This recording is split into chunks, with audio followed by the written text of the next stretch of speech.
Selamat siang anak-anak, selamat berjumpa kembali dalam video pembelajaran kita berikutnya.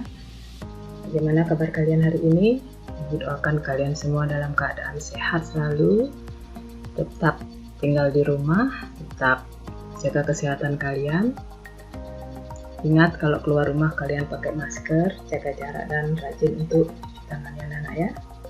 Nah, jadi pada kali ini kita akan lanjut video pembelajaran kita untuk materi berikutnya, yaitu entry transaksi banking. Jadi entry transaksi banking ini adalah transaksi yang berhubungan dengan pengeluaran dan penerimaan kas, baik itu kas bank maupun kas kecil. Jadi silakan, Ibu harap kalian sudah siap dengan soal yang kalian miliki. Kita langsung buka aplikasi Mayob.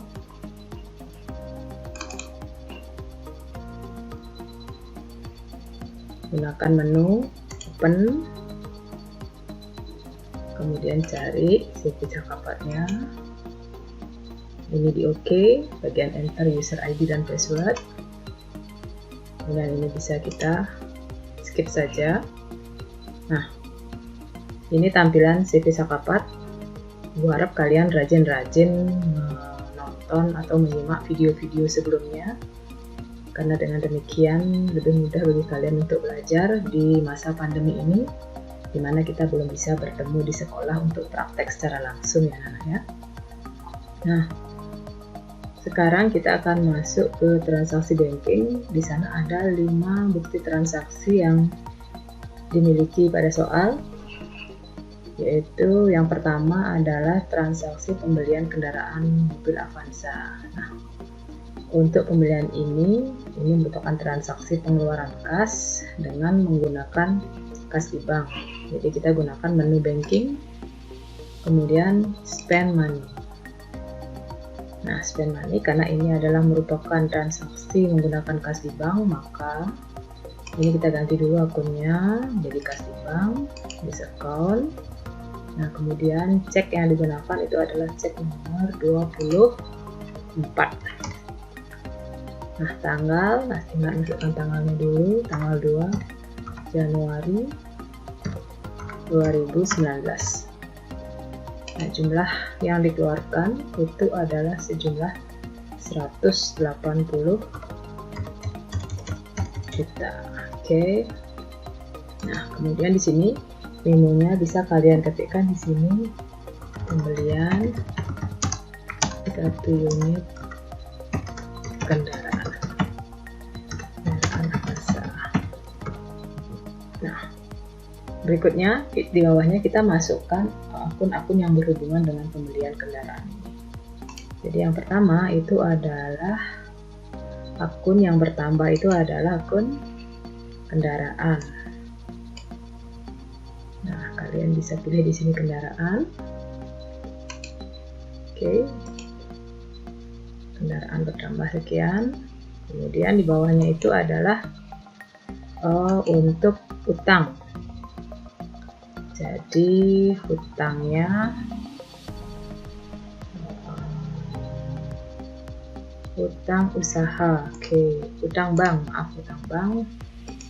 utang banknya adalah sebesar, karena ada DP 20 juta, maka utang banknya ini itu adalah sebesar 150 juta.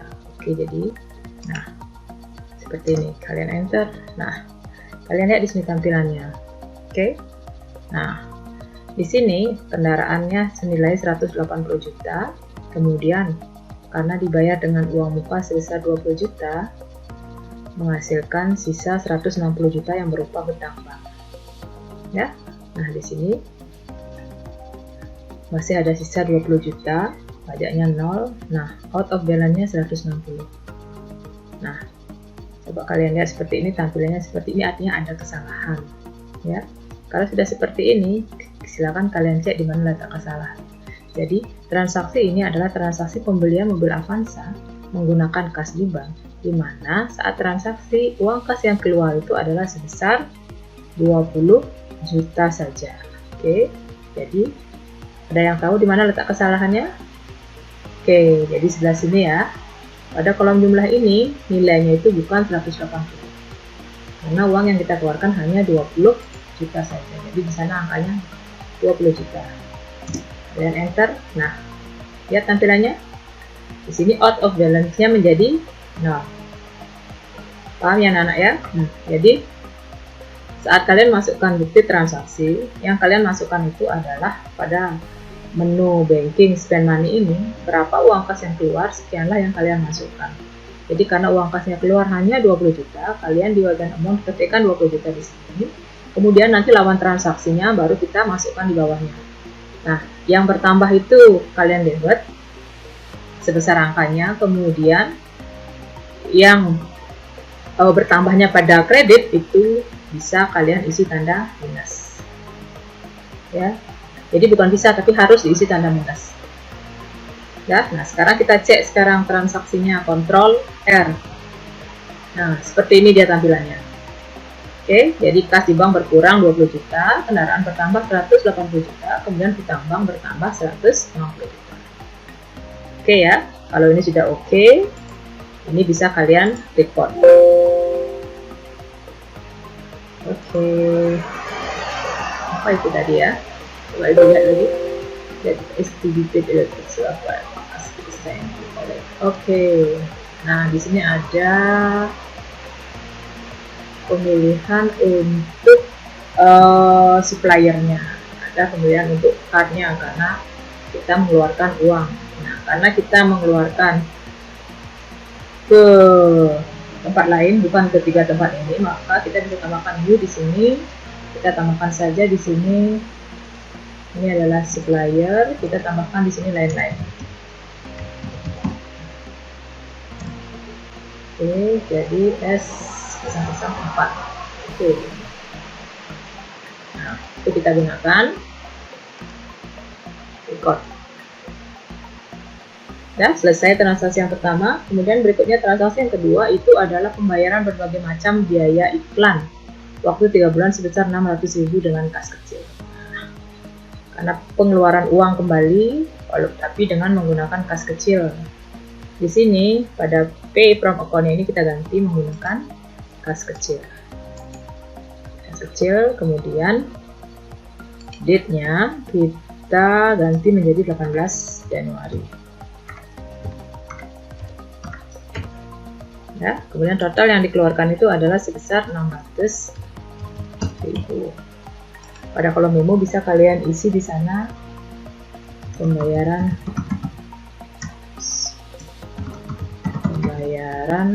biaya iklan selama 3 bulan. Jadi untuk transaksi ini karena untuk jangka waktu 3 bulan, maka tidak langsung kita bebankan di 1 bulan. Jadi ini nanti akan dibebankan setiap bulan ya. Jadi akun yang kita pilih itu adalah prepaid atau iklan dibayar di muka. Iklan dibayar di muka, tidak ada iklan dibayar di muka. Ini artinya perusahaan ini menggunakan metode laba rugi dalam pencatatan biaya iklan untuk beberapa periode. Oke. Nah, itu nanti akan kalian pelajari mungkin di materi akuntansi yang lain bahwa ada 2 metode pembayaran untuk biaya-biaya yang dilakukan sekaligus tapi dibebankan secara bertahap. Oke. Nah, ada yang menggunakan pendekatan neraca, itu biasanya di sini memiliki iklan dibayar di muka. Nah, kalau tidak ada iklan dibayar di muka itu artinya mereka menggunakan pendekatan laba rugi. Jadi langsung ditampung di biaya iklan ini. Ini kita gunakan 600.000. Dah. Nah, kalian lihat out of balance-nya 0. Sudah selesai. Kalau di sini ini kita import. Oke.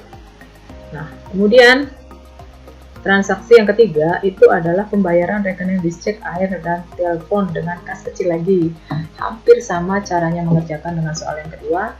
Ini kas kecil masih di sini. Kemudian tanggalnya itu adalah tanggal 21 Januari dengan jumlah uang Rp500.000. Sini adalah pembayaran listrik, air dan telepon.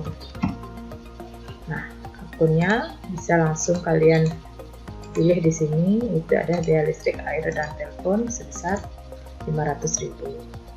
Oke. Kalau sudah selesai, tadi kita lupa kontrol R ya, kita kontrol R dulu sekarang. Nah, bisa kalian lihat kontrol R tampilannya seperti ini, kas kecilnya dikredit belum kurang, kemudian beban-bebannya atau biaya-biayanya itu tambah di debit. Oke, kalau sudah bisa kalian record.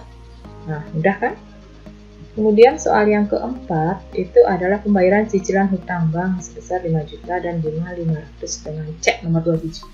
Ada kata cek, itu artinya ini menggunakan kas di bank. Ini kalian buka kas di bank. Nah, ingat ya untuk ganti akun yang ada di sini ya, tergantung transaksinya, apakah transaksi menggunakan kas kecil atau menggunakan kas bank. Yang pasti umumnya setiap perusahaan itu mempunyai aturan dalam menggunakan kas kecil atau kas bank. Biasanya untuk transaksi yang jumlahnya sedikit di bawah 1 juta mereka menggunakan kas kecil. Kalau di atas itu menggunakan kas di bank. Nah, di sini nomor C-nya kita pakai nomor 27. Kemudian tanggalnya ganti menjadi tanggal 25. Nah, jumlahnya itu adalah sebesar 5.500.000. Ini adalah pembayaran cicilan hutang bank. Oke, nah di sini untuk pembayaran pokoknya itu sebesar 5 juta mengurangi hutang bank. Ini sebesar 5 juta. Kemudian sisanya yang 500.000 itu adalah biaya bunga bank sebesar 500.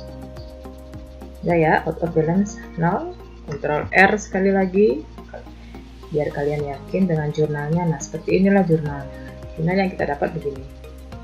500, sudah benar. Oke, kemudian report. Lagi seperti yang tadi, artinya kita perlu membuatkan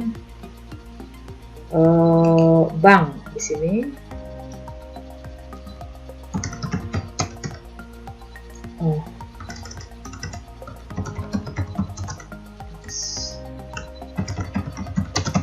Kita perlu membuatkan kenapa salah terus ya. Oke, kita perlu membuatkan kartu. Kenapa harus dibuatkan kartu? Karena di sini menggunakan kas di bank, ya, sehingga diisyaratkan ada kartu yang bisa dimasukkan di sini. Nah, seperti ini. Ini sekarang bisa kita record. Ya, kemudian yang terakhir itu yang kelima itu adalah pembayaran gaji karyawan lagi menggunakan kas di bank. Ceknya nomor 28 sudah otomatis ya. Kemudian tanggalnya adalah tanggal 30 Januari. Jumlahnya itu adalah sebesar 12 juta. Di sini menunya pembayaran gaji karyawan. Nah, akunnya di sini bisa kalian pilih biaya gaji sebesar 12 juta. Oke, kontrol R sekali lagi. Bisa kalian lihat di sini ya. Sudah. Nah, kalau sudah, ini bisa kalian oke. Kemudian kita record. Employee, kita kurang membuat kartu untuk employee. Ya, di sini adalah karyawan. S006.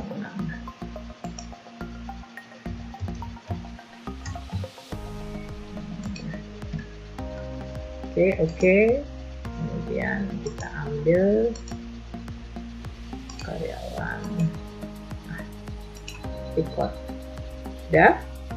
Sudah selesai. Nah, sekarang kita cek semua transaksi kalian itu menggunakan menu jurnal yang ini. Kita buka jurnalnya, kemudian kita buka pada bagian disbursement ini di sini.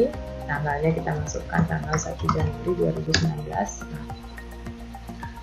Nah, date from ini artinya tanggal 1 Januari 2019 sampai dengan tanggal,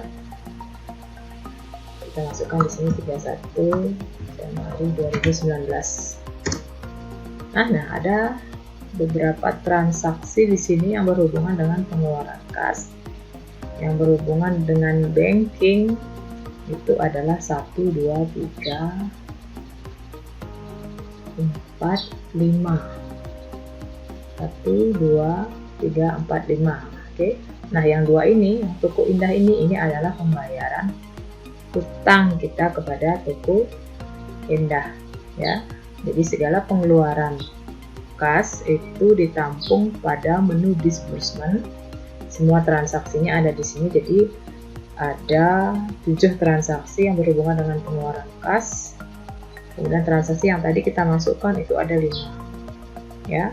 Nah, transaksi ini nomor 2 dan nomor 3 ini adalah transaksi pembayaran hutang perusahaan kepada Toko Indah sebagai supplier. Ya. Nah, yang kedua ini kita masukkan atau sudah kalian masukkan pada topik pembahasan entry transaksi pembelian menggunakan menu paybill di sana, ya. Jadi tidak menggunakan menu spend money.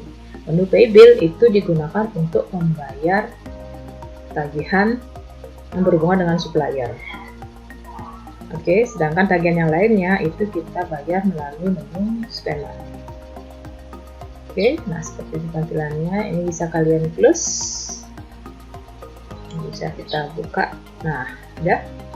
Kalau sudah sampai di sana, sudah selesai untuk materi hari ini.